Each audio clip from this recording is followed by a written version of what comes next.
Σχεδιαστής επίπλων και ξυλουργικών κατασκευών.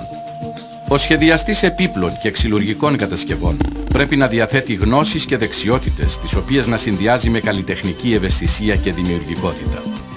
Το επάγγελμα του σχεδιαστή επίπλων και ξυλουργικών κατασκευών στην Κύπρο είναι σχεδόν άγνωστο, αλλά τα δεδομένα που θα φέρει η ένταξη της Κύπρου στην Ευρωπαϊκή Ένωση θα δημιουργήσουν μεγάλη ζήτηση για το επάγγελμα αυτό. Ένας ταλαντούχος και κατάλληλα καταρτισμένος σχεδιαστής επίπλων και ξυλουργικών κατασκευών μπορεί να εργοδοτηθεί ή να αυτοεργοδοτηθεί και να εξασφαλίσει πολύ υψηλές απολαβές και πολλά ωφελήματα. Το επάγγελμα αυτό είναι ένα από τα πιο ευχάριστα και δημιουργικά επαγγέλματα της εποχής μας. Επιπλοποιός ξυλουργός. Ο επιπλοποιός ξυλουργός εργάζεται σε εργοστάσια κατασκευής επίπλων σε συγκεκριμένα πόστα που απαιτούν γνώσεις και δεξιότητες.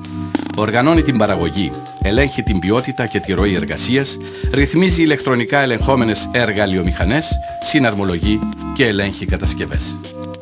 Η φοιτηση στο σχετικό πρόγραμμα εκπαίδευσης μπορεί να βοηθήσει σε πολύ μεγάλο βαθμό, αφού προσφέρει στο μαθητή τις βασικές γνώσεις που απαιτούνται για τη δημιουργία ενός καλού επιπλοποιού ξυλουργού, αλλά και τις βάσεις για ανώτερες και ανώτατες σπουδές. Στις περιπτώσεις που ο επιπλοποιός ξυλουργός αποκτήσει δίπλωμα ή πτυχίο, μπορεί να διεκδικήσει διοικητικές θέσεις σε εργοστάσια και επιχειρήσεις εμπορίες επίπλων και ξυλουργικών κατασκευών.